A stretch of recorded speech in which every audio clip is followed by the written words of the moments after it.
What's up, everybody? Welcome to Podcast Now. I'm Alex, and in this video, I want to talk about the game Jusant. So this was a Don't Nod game that was revealed a little while ago, and it immediately stood out to me. And I didn't plan it out this way, but Don't Nod had reached out to me and said, "Hey, you want to play the first 2 or so hours of the game?" And I said, "Sure, why not?" And so that's what I did. I was able to experience what they said was about 2.5 hours. I actually managed to get through it in about an hour and a half, an hour and 45 minutes. But today, at this time the video actually goes live, there will actually be a demo up, I believe on Steam, where you guys can play the first 45 minutes. So if you want to do that and experience it for yourself, you can do that. Now, I want to talk about what I experienced and kind of lead with, well, number one, I really liked it. And number two, this is a game I hope people don't sleep on. I think Don't Nod kind of carries some weight because of Life is Strange, but they're not super consistent, right? They haven't made all excellent games, in my opinion. Life is Strange, well, Life is Strange is one of my favorite games actually of all time, but Life is Strange 2 took a big dip. Tell Me Why, Twin Mirrors, nothing has really, in my opinion,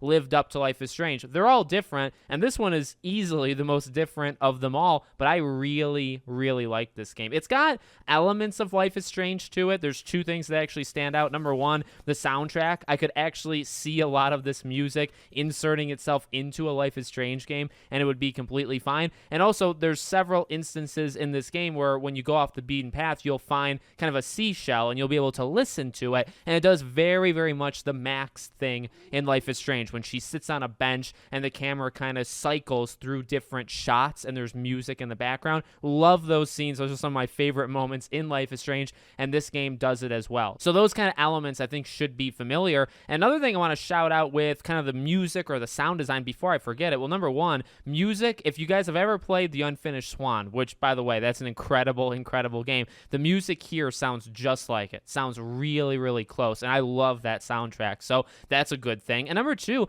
the vibe, the ambiance kind of thing going on in this game is really good. This game is very tranquil. This is a game I can imagine you sitting there, and you don't have to think too hard about it. You can kind of let yourself be engrossed in the world. You can kind of back out of it, but I like games like this. You don't have to take it too seriously, but you have to take it seriously enough, I think, to get through some of the puzzles. Visuals, I love it. I mean, obviously you can tell the visuals kind of right away, but you're climbing an incredibly tall tower, so it's fun to kind of just look out and say, oh my god. And I'm actually afraid of heights in real life, but it's okay in a game. You know, I can look and say, wow, we are very high up there. And obviously the main character has no problems with heights because they're fine. But this game, the entirety of it is about climbing this tower and kind of discovering what happened here. So it's got vibes of games with like kind of lost civilizations, right? There used to be people here, and Don't Nod's kind of gone into more detail outside of the game as to what the plot actually is, but the game itself, I think, does a really good job of kind of explaining it to you. This is a game where water would actually rise, and you read that throughout the entire game, right? There's all these different things. You can go off the beaten path and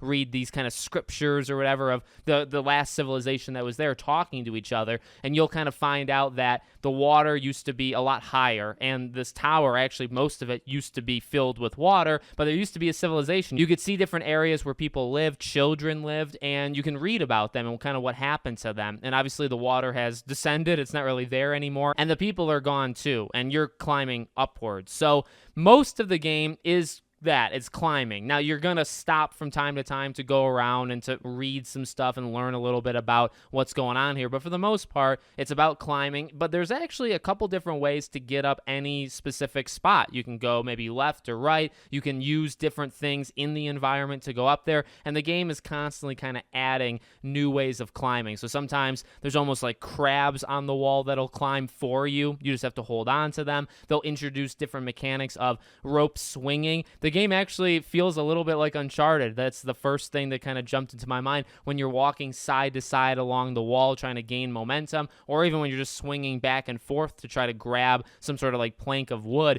Very much the physics of it kind of remind me of Uncharted. They say, you know, it's not a super hardcore like climbing sim game, but it's also not ridiculously easy. There are challenges. You're going to have to look around and say, okay, well, how am I supposed to get there? Well, maybe I do this first and then this. And that's the majority of this this game, I think it's really fun. You'll alternate between your climbing hands, so you have to do like L2 or LT, RT, back and forth, and you'll kind of get into a rhythm and your character will climb. There's stamina. Later on in this preview build that I was able to play, there was actually like heat, so you almost go into like different biomes of this tower, and it's hot, so like you can only hold on so far, and your stamina drains faster. It's really cool. Honestly, like I said in the beginning, I think this is going to be a game, I mean, let's be real, it's going to be a game I think a lot of people sleep on. It's releasing at not the greatest time of all time, late October, so I think people are maybe going to sleep on it because of games like Alan Wake and Spider-Man and many, many other games. I don't blame them, but I do think this is absolutely one to kind of pay attention to. The soundtrack is ridiculously good. It might be my favorite soundtrack in any game this year. I genuinely mean that. Life is Strange influence, Unfinished Swan influence, that makes a perfect pairing to me. The atmosphere is good. The visuals are really, really good. And the biggest thing is the climbing. And if you can't make that fun, well, you really probably just lost the entire game. But it is. It is a lot of fun to kind of figure things out, to go from one place to the next. And the idea that you're always just going up, sometimes you'll go down to go up, sometimes you'll go left to then eventually go up. They mix it up actually more than you might think for a game that's specifically about literally just climbing and always going upwards. They mix in some strategy and some kind of puzzles there that are really, really cool. So I enjoyed my time quite a bit. I'm excited to play the full game. I doubt it's going to be a game that overstays its welcome. Even in the biomes that I was playing in, it was like, okay, this feels good. It's also not overstaying its welcome. I'm not getting bored. They're, again, constantly adding things each time or every little while, let's say, to make it feel a little bit different, right? So you're not just doing the same thing over and over. And again, then you slowly start to kind of figure out what's going on. If you didn't know going in what kind of the loose plot of the game was or about the civilization, you can figure it out. You got to go off the beaten path a little bit, but overall, you'll figure out what happened to this civilization, or, I guess start to. Even myself, I don't even know fully, what happened to these people. So let me know what you guys think in the comments. Again, you can play the demo for free right now. I believe it's the first 45 minutes of the game. I was able to play a little bit more than, let's say, double or triple that, but you can play the first 45 minutes right now on Steam. Let me know what you think. Make sure, as always, you're subscribed, bell icon turned on, and I hope to see you all on the next one.